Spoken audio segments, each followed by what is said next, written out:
The air outside the store felt heavy, the kind of air that comes before rain. People were moving about, pushing carts, talking on phones, and minding their own business. The man stood near the front of the store trying to calm himself. He took a deep breath, trying to shake off what had just happened in the parking lot. He told himself to let it go, to keep walking, to not let anger take control. But before he could take another step, the woman from earlier came stomping toward him again. Her voice was sharp and loud, echoing across the lot. "You think you can just walk away after disrespecting me?" she shouted. Heads turned. A few people slowed down their pace, sensing trouble. The man turned slowly. His face stayed calm, but his eyes showed that he was tired. Not just from this argument, but from the weight of moments like this that had happened too many times before. He spoke softly. "Ma'am, please just go about your day. I don't want any trouble." His tone was polite, but the woman only seemed to get angrier. She stepped closer, her face red, her hands shaking. "Don't tell me what to do," she yelled, jabbing her finger toward him. People nearby began to whisper. Some took out their phones, uncertain about what they were about to witness. He took a step back, giving her space. "Please," he said again, "there's no reason for this." But she wasn't listening. Something inside her had snapped. She was too far into her anger to see anything else. Her words became sharper, filled with frustration that had nothing to do with the man standing in front of her. It was as if she needed someone to blame for her bad day, her bad week, or maybe her bad life. The man stood there, quiet, letting her speak. He had learned long ago that silence often said more than shouting ever could. But then, in one sudden moment, the woman did something no one expected. She reached out and struck him on the side of his face. It wasn't hard enough to injure, but it was enough to shock everyone around. The sound of her hand making contact echoed in the silence that followed. For a few seconds, time seemed to stop. The man didn't move. The people watching didn't move. Even the woman froze, realizing what she had just done. Her anger began to fade, replaced by the first flicker of fear. The man blinked, slowly lifting his head to look at her. His face showed more sadness than anger. He spoke calmly, almost softly. "Why would you do that?" She didn't answer. Her breathing was uneven. She looked around, noticing for the first time that several people were holding up their phones, recording everything. The man sighed and reached into his pocket. He took out his own phone and began to record too. His voice was steady. "Ma'am, you just hit me. I'm recording this for my safety." Her face changed. No, that's not what happened," she said quickly. "You were threatening me." He didn't argue. He simply kept the camera on her, his voice calm but firm. "Please don't lie. There are people here who saw what happened." A man pushing a shopping cart stopped nearby and spoke up. "I saw everything," he said. "He didn't do anything. You hit him." Another woman standing near her car nodded in agreement. "You need to stop yelling, lady. This isn't right."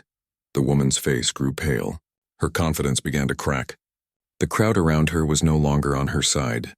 She looked at the man, then at the phones pointing in her direction, and suddenly she realized what this could mean. The man lowered his phone but kept recording. "I'm calling the police," he said quietly. "You assaulted me and I want to do this the right way." The woman took a step back. No, please, let's not make this a big deal," she said quickly, trying to sound calm. It was just a misunderstanding, but her words didn't match her earlier anger. The people watching could tell she was trying to escape responsibility. The man shook his head slowly. "You made it a big deal the moment you put your hands on me," he said. "Now it's out of my hands." The woman started to cry, her anger turning into panic. "You don't understand." "I didn't mean to," he cut her off gently. "You did mean to. You just didn't think there'd be consequences." A few people murmured in agreement. Someone in the crowd said, "Good for him, standing up for himself." The woman looked around, realizing how alone she was. The man didn't raise his voice. He didn't insult her. He just stood there calm and still, holding the truth in his hands. Minutes later, the faint sound of sirens began to approach. The woman's breathing grew faster. "You can't call the police on me," she said desperately. "You're going to ruin my life." The man looked at her, his expression steady. "You need to take responsibility for what you did. That's not on me." When the police car pulled up, 2 officers stepped out. One began talking to the woman while the other approached the man. The man explained what had happened, showing the video on his phone. The witnesses nodded, confirming his story. The woman tried to speak over them, but her words sounded weak and uncertain. One of the officers asked the crowd if anyone had filmed the full thing.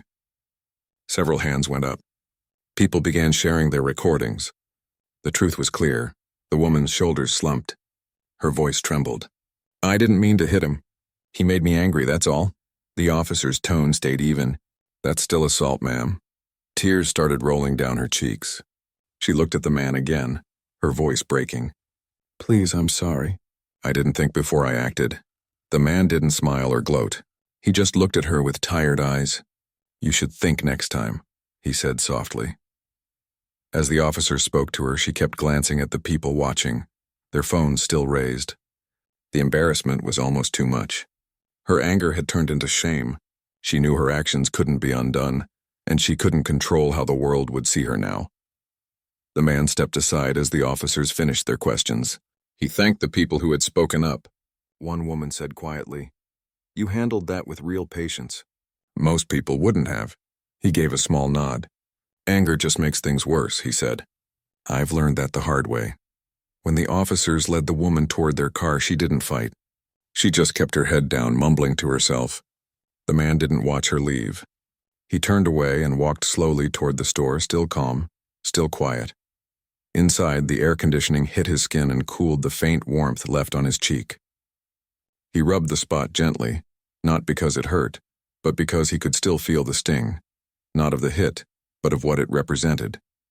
He grabbed a cart and began moving down the first aisle. Life continued as if nothing had happened. But his thoughts were heavy. He thought about how close things had come to going wrong, how easily a simple disagreement could turn into something ugly. A young cashier near the entrance approached him quietly. "Are you okay, sir?" she asked. He nodded. "I'm fine, thank you." She hesitated, then said, "I saw part of it from inside. I'm glad you stayed calm." "Not everyone can do that," he smiled faintly. "Sometimes calm is all we've got." He continued shopping, picking up a few items he needed, milk, bread, and fruit. As he reached for a loaf of bread, his phone buzzed. It was a message from someone who had seen the video already shared online. It had started spreading faster than he could have imagined. He sighed, knowing what would come next. Attention, comments, opinions from strangers.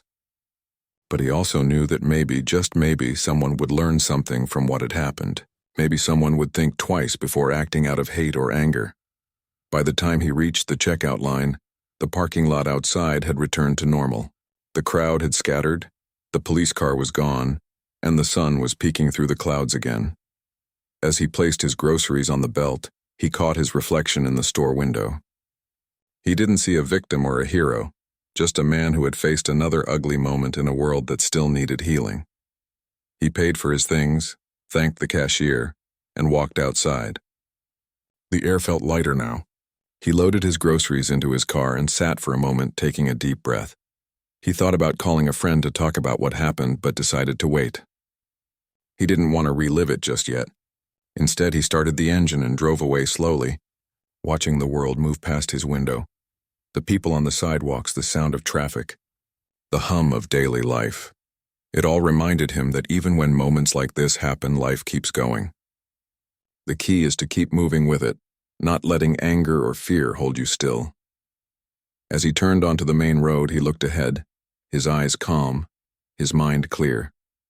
What had happened today wasn't something he wanted to remember, but it was something he couldn't forget either. It was another reminder of the world he lived in, and the choice he made every day to face it with dignity. He knew there would be people online who twisted the story, who tried to defend the woman or question his reaction, but he also knew that truth was on his side, and the videos spoke for themselves. In a world full of noise, his quiet strength had become the loudest message of all. He didn't need revenge. He didn't need anger. He just needed peace, and that was exactly what he was driving toward. The sun had started to slip lower in the sky, painting the clouds with a soft orange glow. The air was still warm from the afternoon heat, but the man felt a strange chill inside him. He stood quietly near the front of the store, trying to collect himself. He had done his best to stay calm, to walk away from what happened in the parking lot, but the sound of that woman's angry voice still echoed in his head. He reminded himself that losing his temper wouldn't help anything. He had dealt with people like her before, People who let anger or prejudice control their words. It always hurt, but he had learned that dignity was the strongest answer. Still, even as he told himself to move on, he felt that familiar heaviness in his chest. It was the weight of being misunderstood for no reason. He was reaching for a shopping cart when the noise behind him returned, sharp, loud, and full of fury. He turned and saw the same woman walking quickly toward him. Her face was red, her mouth tight, her steps fast and angry. "You think you can just walk away after disrespecting me?" she shouted. Her voice cut through the air like a knife. People nearby turned their heads. Some stopped walking. Others pretended not to see. The man closed his eyes for a moment, breathing deeply before facing her. "Ma'am, please, I don't want any trouble," he said quietly. His voice was steady, not weak, just calm. But calmness only seemed to make her angrier. "Don't you tell me what to do," she yelled. Her hands moved in the air as if she was swatting away his words. "You people always think you can get away with anything." The words stung, but the man stayed still. He didn't answer. He just looked at her with tired eyes. The noise around them faded. All he could hear was her voice, the same hateful rhythm bouncing between his ears. "I said something to you," she shouted again, stepping closer. Her finger pointed right at his chest. He took a step back, not out of fear, but to give her space. "Please," he said softly, "just go home. This isn't worth it." That simple sentence seemed to push her past her limit. Her eyes narrowed. Before anyone could react, she raised her hand and struck him across the face. The sound was small, but sharp, the kind of sound that silences everything around it. Gasps filled the air. People froze in place. A few hands lifted phones, recording. The woman's expression changed instantly. For a split second, even she seemed shocked by what she had done. The man didn't move. He stood completely still, his face turned slightly from the impact. He wasn't angry. He wasn't even surprised. He was just disappointed. He looked at her slowly, his voice calm but firm. "Why would you do that?" he asked. She didn't answer. Her breathing was uneven. She could feel eyes on her from all directions. The phones, the stares, the quiet judgment. It all pressed against her. The man sighed and reached into his pocket. He took out his phone and started recording. "You just hit me," he said simply. "I'm recording this for my safety." Her eyes widened. "What? No. You were threatening me," she said quickly, her voice suddenly shaking. "You scared me." He shook his head. "I didn't touch you. I didn't even raise my voice." A man standing by his car called out, "He didn't do anything. We all saw it." Another woman, holding her child, nodded and said, "You need to calm down, lady."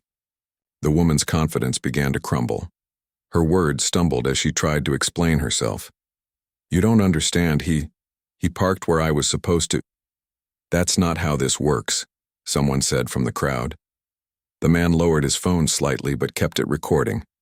"Ma'am, I'm calling the police," he said. His voice was still calm, even gentle. "You assaulted me. I just want to do this the right way." Her panic grew. "No, no, please," she said quickly. "Don't do that. Let's not make this worse." He looked at her steadily. "It's already gone too far." She began to cry, her anger dissolving into fear. "I didn't mean it," she whispered. "I just lost control." He nodded slowly. "That's the problem. You lost control." People around them murmured softly. One man said, "You handled that better than anyone else could." The woman kept looking around, realizing that no one was on her side anymore. Her voice became small, almost childlike. "Please, can't we just forget this?"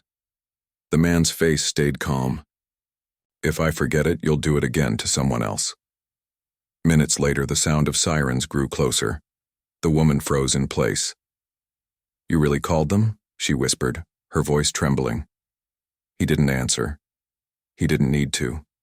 The flashing lights reflected off the store windows as a police car pulled up. Two officers stepped out. One went to the woman, the other approached the man. "Sir, what happened here?" the officer asked. The man explained everything clearly, showing the video on his phone. The officer watched silently, then looked up at the woman. "Ma'am, is this true?" She shook her head wildly. "He was threatening me. I was scared." But before she could finish, another bystander stepped forward. "That's not true," she said. "I saw everything. He was calm the whole time. She hit him first." The officer nodded, writing notes. "Thank you, ma'am." More witnesses came forward, offering their videos and statements. The truth was plain to see. The woman's shoulders sank. "Please," she said quietly. "I didn't mean to hurt anyone." The officer's tone was steady but firm. "Ma'am, that doesn't change what happened. We have to take a report." As the officer spoke with her, the man stood off to the side. He didn't gloat or smile. He just watched quietly, feeling both sad and relieved. This wasn't how he wanted his day to go. He had only come to the store to buy groceries, not to end up in another situation like this. One of the officers returned his phone. "Thank you for staying calm," he said. "You handled this better than most people would." The man nodded. Anger never fixes anything. The officer gave a small nod of respect before walking back to the woman, who was now sitting on the curb, crying softly. The man turned away, not because he didn't care, but because he didn't want to watch anyone break down, even her. He went inside the store at last. The cool air met his skin, and for the first time in minutes he felt he could breathe again. People inside looked at him curiously, some recognizing him from the commotion outside. He gave a polite nod to a few and picked up a basket. He tried to focus on small things: the list in his head, the sound of music playing faintly through the speakers, the voice of a cashier laughing with a customer. The normal sounds of life helped him settle again. As he walked through the aisles, his phone buzzed. A message from a friend appeared. "Hey, are you okay? I think I just saw a video of you on social media." He sighed. It had already started spreading. He didn't reply right away. He wasn't sure what to say. He didn't want attention. He just wanted peace. At the checkout line, the young cashier smiled awkwardly. "That was you outside, wasn't it?" she asked carefully. He nodded. "Yeah, that was me." "You handled it really well," she said softly. "Most people would have yelled or fought back." He smiled faintly. "I've learned that fighting back doesn't always mean using your hands." When he walked out of the store, the parking lot was quiet again. The police car was gone. The sky had deepened into gold. He loaded his groceries into the car slowly, taking his time. As he closed the trunk, he took one last look at the spot where everything had happened. It already looked like any other piece of pavement, ordinary and calm, but he knew it would stay with him for a long time. He got into his car, started the engine, and sat for a moment without moving. He thought about the woman, about how quickly things can spin out of control when people let hate or frustration take over. He didn't hate her. He just hoped she would learn something from it. Maybe this would be the moment that made her think twice the next time she felt anger rising. He took a deep breath and pulled out of the parking lot, heading toward home. The evening light stretched long across the road. The world looked quiet again, almost peaceful. But inside, he knew how fragile peace could be, how it depended on patience, kindness, and self-control. Those were the real strengths, the ones that changed things, even if only a little at a time. As he drove, his phone buzzed again. More messages, more videos. He ignored them for now. The world could talk if it wanted. For him, the story was already over. What mattered most was that he had kept his calm and his dignity. And that was enough. The morning after the incident felt different. The man woke up earlier than usual, his mind still heavy with the memory of what had happened. Sunlight slipped through the blinds, brushing across the floor, but it didn't feel like a new day yet. He lay there for a few minutes, listening to the quiet. The world outside seemed calm, but inside his chest was a weight he couldn't shake. He finally sat up and reached for his phone.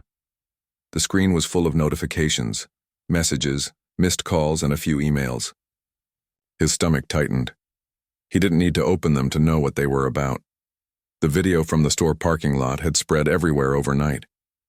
People he hadn't spoken to in years were suddenly messaging him. Some were supportive. Some just wanted to know what had happened, and some were strangers with opinions he didn't ask for. He scrolled for a few seconds, reading comments and posts, then stopped. It was too much noise. He put the phone down and went to make coffee instead. The smell filled the small kitchen, bringing a little bit of comfort. As he stood by the window, sipping slowly, he saw the world moving outside, as if nothing had happened.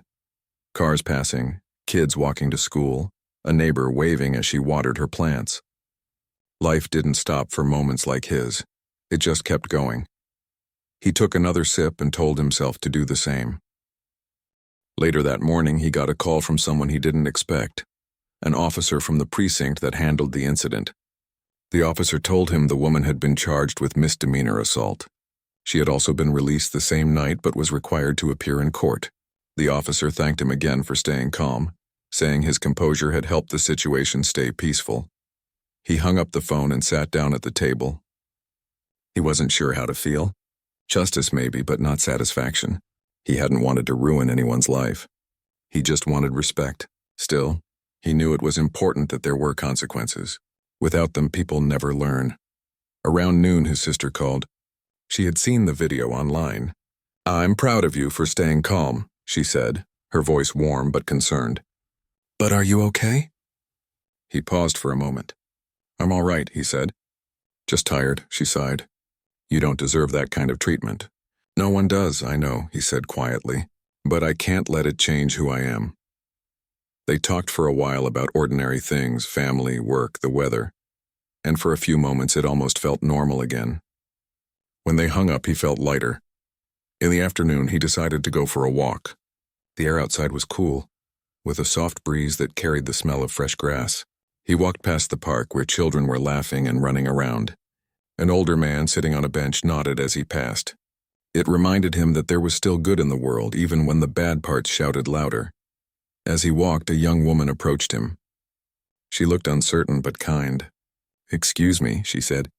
"I saw that video. You handled it really well. Thank you for staying calm. My brother showed it to me and it meant a lot to us." He smiled, a little surprised. "Thank you," he said softly. "I just did what I thought was right." She nodded. "Sometimes doing the right thing means more than you realize."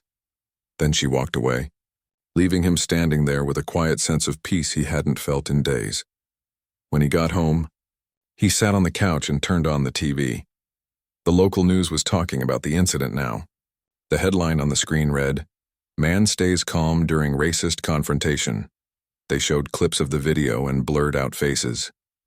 The reporter talked about the importance of restraint and how the man's calm response prevented violence. Hearing someone else tell his story felt strange. It didn't feel like fame or attention, just exposure. His private life was suddenly public. He turned the TV off. He didn't need to hear more. He didn't want to be defined by that one moment. That evening, as the sun went down, his phone rang again. It was an unknown number, but he answered anyway. A woman's voice came through the line, trembling slightly. "Hello. I don't know if you'll believe this, but it's me, the woman from the store." He froze. For a second, he didn't know what to say. "How did you get my number?" he asked quietly. "The police," she said. "I asked them to give you my contact. I wanted to apologize directly."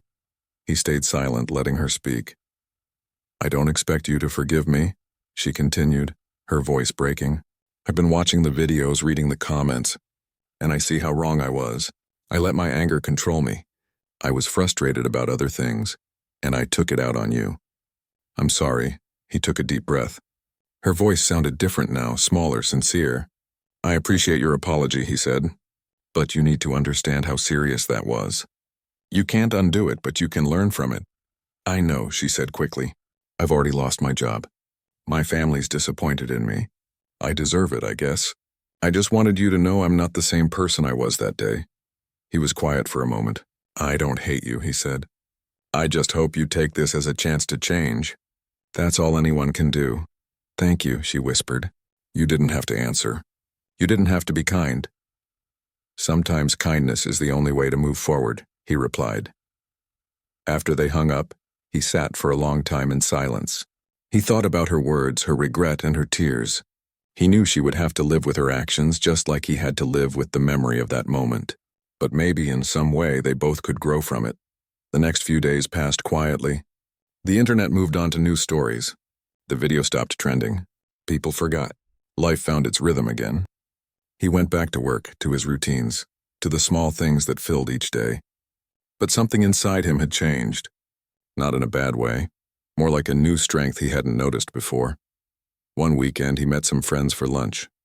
They brought up the incident, but he waved it off. "That's old news," he said with a smile. "I'm more interested in how you've been." They laughed and the conversation shifted to lighter things. For the first time since everything happened, he laughed too. A real easy laugh. Later that night, as he sat on his porch watching the stars, he thought about how strange life was. One moment could turn everything upside down, but it could also teach lessons you never expected to learn. He realized that staying calm wasn't just about patience. It was about choosing peace even when it's hard. He picked up his phone and scrolled through his messages again. Among all the noise, one stood out. It was from a teacher at a local school. "Your story inspired my students," the message read. "We watched your video in class to talk about respect and self-control. Thank you for showing what real strength looks like." He smiled as he read it.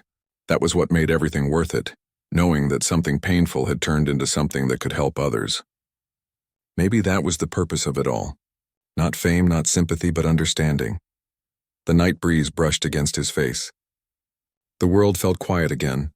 He closed his eyes, breathing deeply. The road behind him was full of noise and conflict, but the path ahead felt calm and clear, and in that silence he found something he hadn't felt in a long time. Peace. The court date came faster than anyone expected.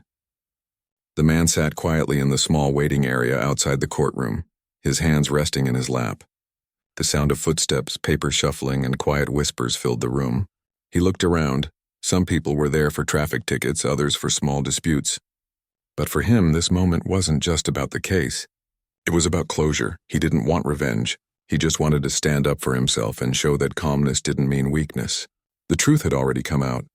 The video showed everything clearly. Now it was just a matter of finishing what had started that day in the parking lot. When the clerk called his name, he stood and walked into the courtroom. The space felt colder than he expected. Bright lights, quiet voices, the hum of air conditioning. He sat in the back while the woman who had hit him stood before the judge.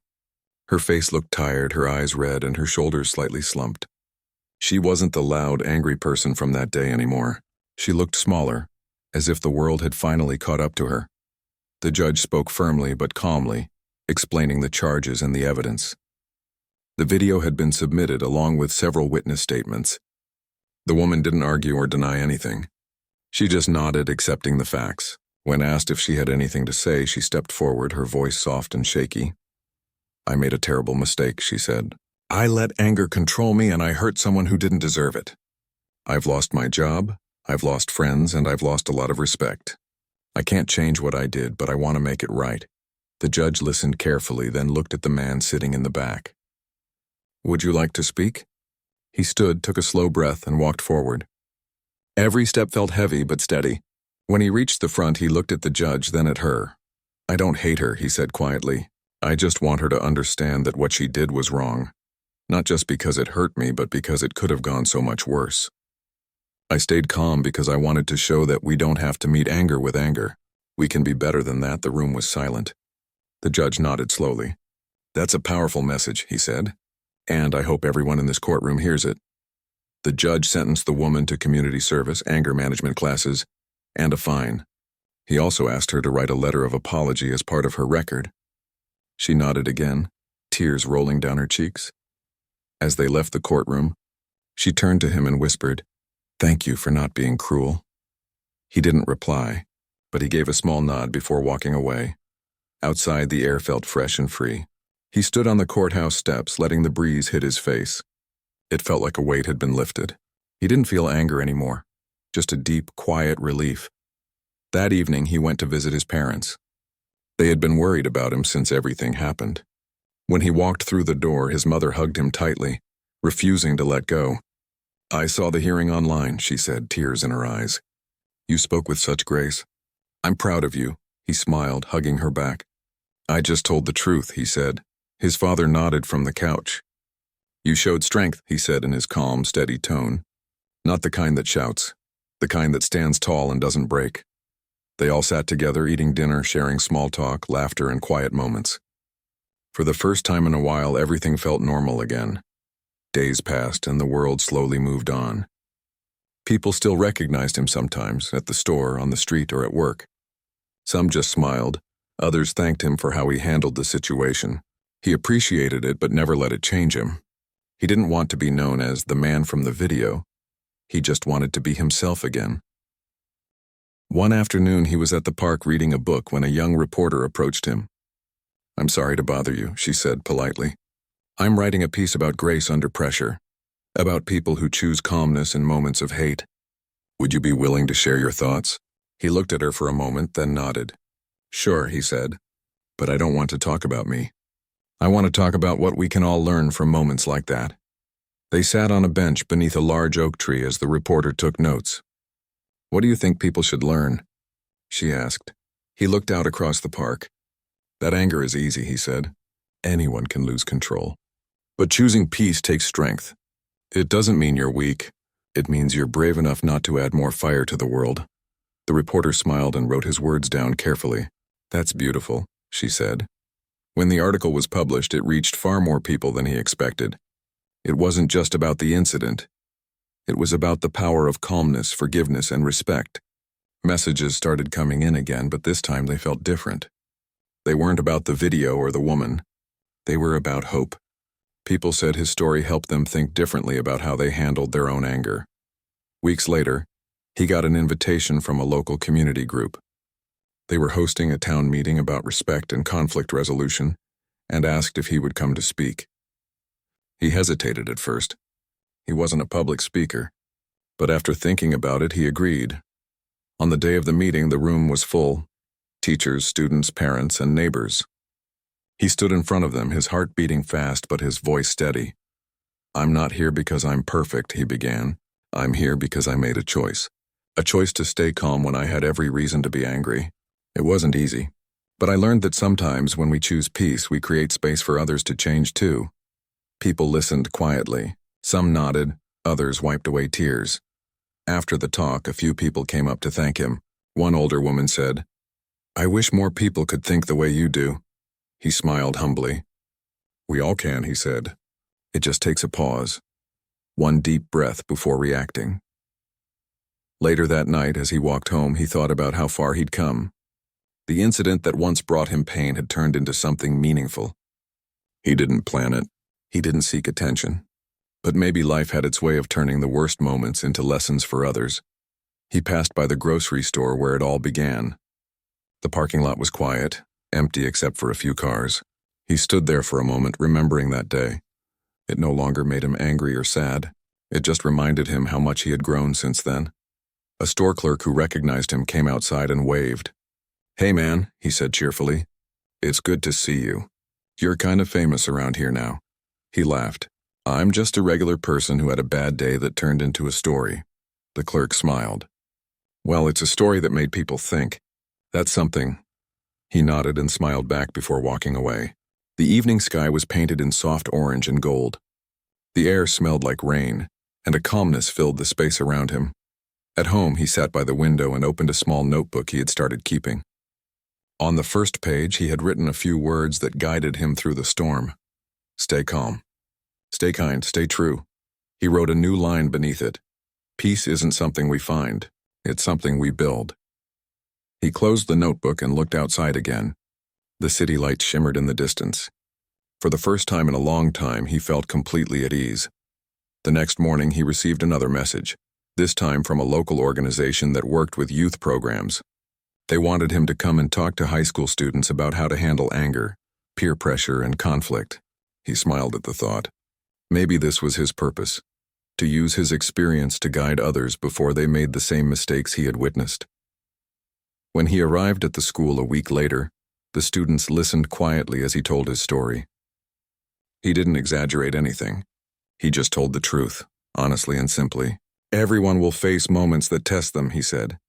You can't control how others act, but you can control how you respond. That's where your power is. After his talk, several students came up to thank him. One of them said, I used to get angry fast, but I think I'll try what you said, calm to breathe before I react.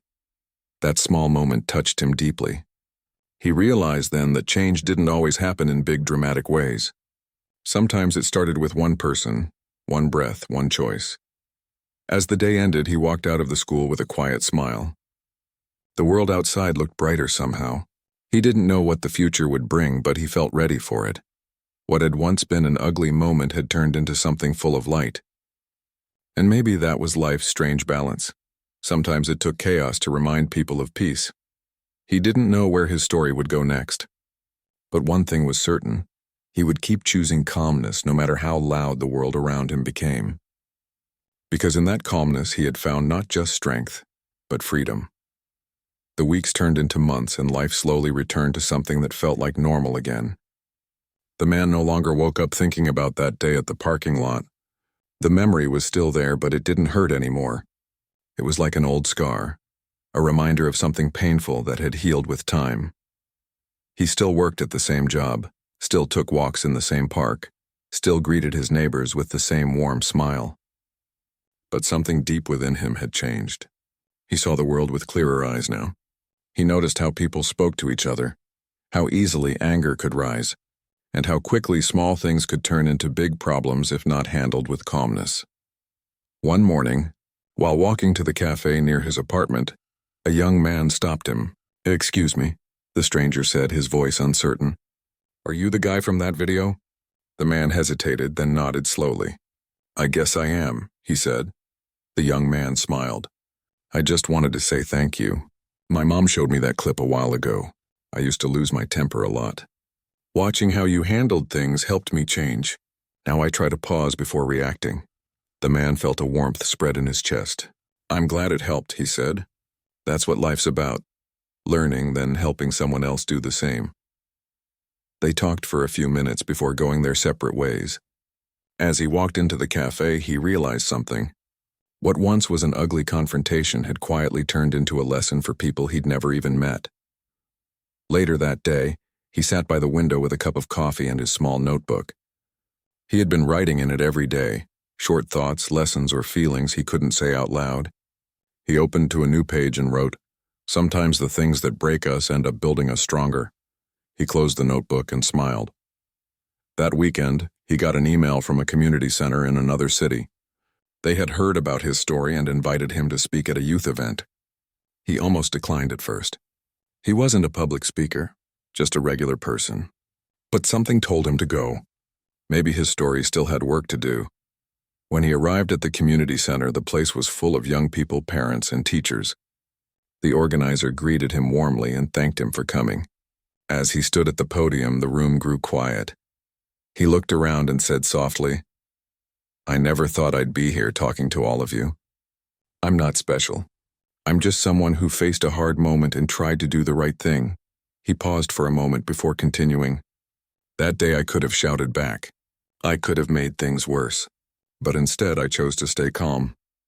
And that choice changed everything, and not just for me, but for others who saw it." People listened closely. Some nodded, others leaned forward in silence. "I learned that strength isn't about fighting or winning an argument," he said. "It's about knowing who you are and not letting hate pull you down. The world doesn't need more noise. It needs more understanding."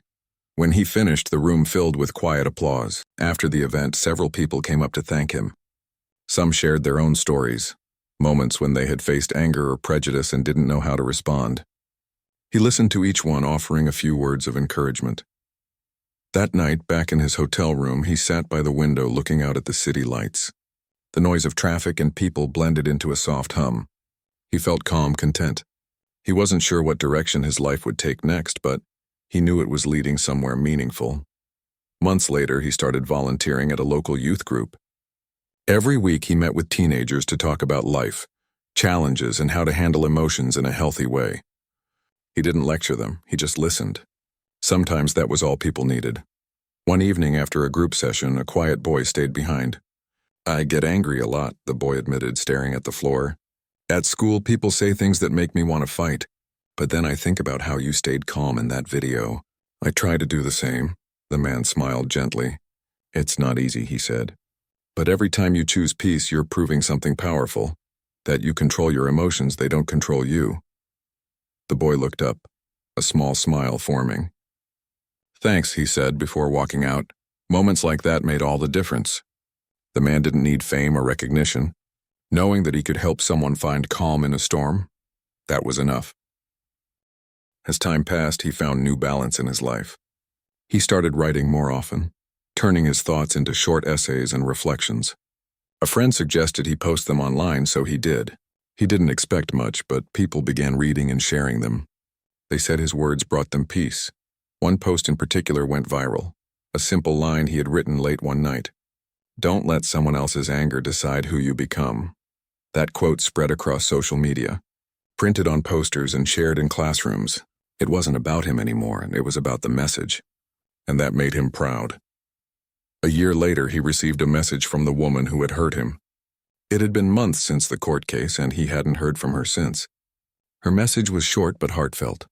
She wrote that she had finished her community service, completed her anger management program, and started volunteering at a local shelter. I wanted you to know, she wrote, that I'm still learning. What happened that day changed my life. I can't undo what I did, but I'm trying to become someone better because of it. Thank you for not giving up on kindness. He read her words several times, then smiled. He didn't reply, but he felt something deep and genuine, closure. One afternoon, he was invited to a small award ceremony hosted by the city. They wanted to honor community members who made a positive impact. He didn't think he deserved to be there, but he went anyway. When his name was called, the audience clapped softly. He walked up to the stage and accepted the award. I'm honored, he said, holding the small plaque, but I didn't do anything extraordinary. I just made a choice, and a choice that any of us can make. When life gives us anger, we can meet it with calm. When we're shown hate, we can still choose kindness. His speech was short, but it stayed with people. A few local newspapers wrote about it the next day, calling him the man who turned pain into peace. He didn't care about the title. What mattered was that people kept talking about what truly mattered: respect, patience, and humanity. Years passed, and the story became part of the past. But the lesson never faded. People still remembered him as the calm man from that video. For him, though, it was just a chapter, one that taught him who he really was.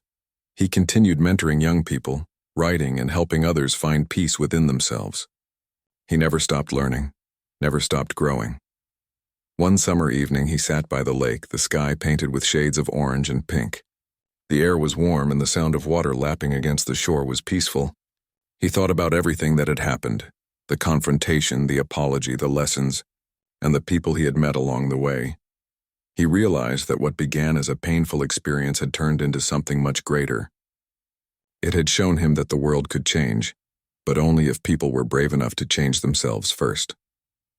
He took out his notebook again and wrote, "Peace doesn't mean there's no noise. It means you found calm within the noise." He smiled as he closed the notebook and leaned back, watching the sky fade into dusk. Nearby, a group of kids were playing and laughing. One of them waved at him. He waved back. Life went on, simple, steady, full of moments that made it worth living. He had learned that every storm passes, but what you do during the storm defines who you are. He had chosen calm, and in doing so, he found his freedom, and so he sat there quietly, the world moving gently around him, his heart at peace, knowing that kindness and calmness will always be stronger than anger, and that sometimes the best way to hit back is simply by staying true to who you are. Years passed quietly, but the man's life never stopped moving forward. What began as one painful encounter had turned into a journey of growth and understanding. He had found peace, but he also found purpose, to help others find it too. Every morning he still followed the same routine. He woke early, brewed a pot of coffee, and sat by the small window in his apartment overlooking the street below. The sun always seemed to rise the same way, slow and golden, spilling light across the rooftops. He had come to love that stillness before the day began, the quiet moment when the world felt new again. He often thought about how much had changed since that day in the parking lot. What had once been a moment of anger and confusion had turned into a chain of small miracles. The woman who had hurt him had changed her life. He had learned to forgive, and through that forgiveness both of them had found new strength. But peace, he had learned, wasn't something you reach and keep forever. It needed to be practiced every single day. Some mornings he still felt the sting of the past, a memory, a look from a stranger, a word overheard. But instead of letting those moments pull him down, he used them as reminders to stay grounded. One afternoon, while walking home from the library, he saw a crowd gathered on the corner. Curious, he went closer and saw two young men arguing loudly. Their voices were sharp, their faces tense. A few people stood around watching, but no one stepped in. He hesitated for a moment, then walked closer. He didn't shout or take sides. He simply stood between them and said calmly, "Hey, let's take a breath. It's not worth it." At first they both looked surprised. Then one of them muttered something under his breath and stepped back. The other, still breathing hard, stared at the ground. After a few seconds, the tension began to fade. The man smiled slightly. "See? You don't need to prove anything to anyone," he said gently. "Just walk away with your peace intact." Both young men nodded, and the crowd slowly dispersed. As he walked away, he thought about how familiar that moment felt. The energy of anger, the choice to either add to it or calm it down. He realized that maybe this was his path now. Not grand speeches or awards, but quiet moments like these, where calm could change everything. Later that week, he received a letter from a school teacher who had seen one of his online talks. She wrote that her students had watched it and wanted him to visit their school to speak about handling conflict. He agreed, knowing that young minds were where true change began. When he arrived at the school, the auditorium was filled with students. Some whispered among themselves, curious about who he was. When he stepped up to the microphone, he smiled and said, "I'm not here to lecture. I just want to share a story, a real one." He told them about the parking lot, about the moment of anger and the choice he made to stay calm. He didn't dramatize it or use fancy words. He spoke simply, like he was talking to friends. When he finished, the room was quiet. Then one student raised his hand. "Weren't you scared?" he asked. "Yes," the man said honestly. "I was scared. But fear doesn't have to control you. The hardest thing sometimes is to do nothing, to stay still when everything inside you wants to explode. But that's where your strength is." Another student asked, "Do you forgive her?" He nodded slowly. "I do. Because forgiveness isn't saying what happened was okay. It's saying I won't let it live inside me anymore." When he left the school that day, a group of students followed him outside just to shake his hand. Some thanked him quietly, others just smiled. It reminded him of how one moment of pain had turned into something that could guide others. As the seasons changed, he began writing a book. Not about the incident itself, but about what it taught him. Each chapter was filled with reflections about patience, empathy, and the quiet power of self-control. He wanted to show that even in the hardest situations, people could still choose compassion over anger. The writing came slowly, sometimes painfully. He didn't rush it. Every page felt like a small piece of healing. One evening, as he sat at his desk, he received a message from an old friend who had moved abroad. She had seen one of his interviews and wrote to tell him how proud she was. "You turned something ugly into something beautiful," she said. He smiled at her words. It wasn't pride that filled him, though. It was gratitude. Gratitude that life had given him a second chance to become better instead of bitter. Months later, when the book was finally finished, it was published by a small local press. He didn't expect much attention, but people began to read it, share it, and talk about it. Messages came from all over. People who said his story helped them find calm in their own storms. Some said it made them forgive someone they hadn't spoken to in years. Others said it helped them stop reacting with anger at work, at home, or even on social media. One letter came from a woman who wrote, "Your story made me realize that people can change, even me. Thank you for showing that peace isn't weakness." He read that line again and again. It meant more to him than any award or public praise. As his message spread, he began receiving invitations to talk at community gatherings, schools, and small organizations. He never saw himself as a leader or public figure. He just shared his truth, the kind of truth that came from experience, not theory. During one event, an older man came up to him afterward. His eyes were filled with emotion as he said, "I was like that woman once, angry, bitter. I hurt people because I didn't understand myself. Hearing your story gave me hope that I can still change." The man reached out and shook his hand firmly. "Thank you," he said softly. The man nodded, feeling a deep connection in that simple gesture. It reminded him that the story wasn't really about him anymore. It was about everyone who had ever faced hate and chosen peace instead. Years continued to roll by. His hair turned gray, his steps a little slower. But his spirit never dimmed. He became known in his community not as the man from the video, but as the man who always had time to listen.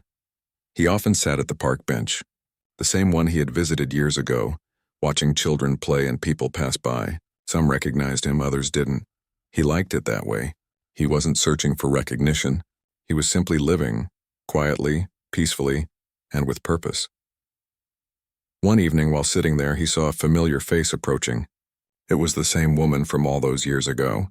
She looked older too, but there was a calmness in her expression that hadn't been there before. She stopped a few feet away and said softly, "I hoped I might find you here." He nodded gently. "It's been a long time," she smiled faintly. "It has.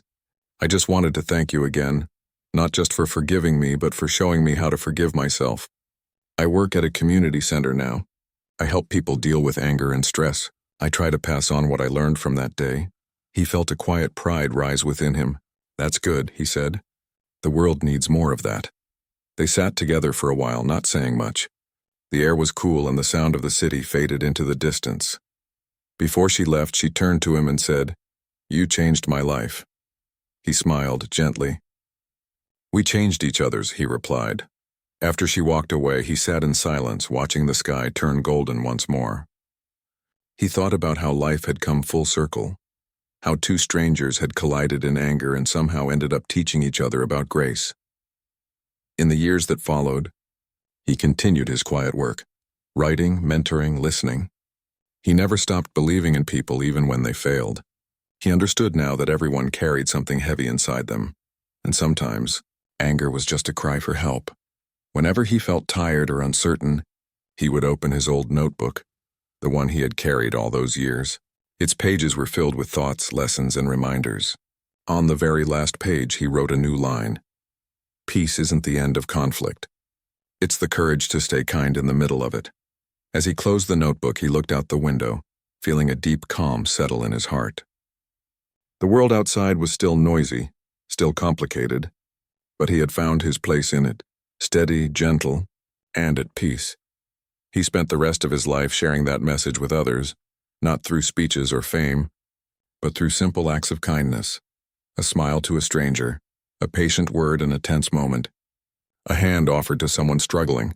People began to notice not because he stood out, but because he reminded them what humanity looked like when it was quiet, thoughtful, and kind. Even after he was gone, his words lived on in the young people he mentored, the books he wrote, and the hearts he had touched. His story became a reminder that even the worst moments can lead to light if met with compassion. And somewhere, years later, a teacher in a classroom held up a worn copy of his book and read aloud his most famous line, "Don't let someone else's anger decide who you become."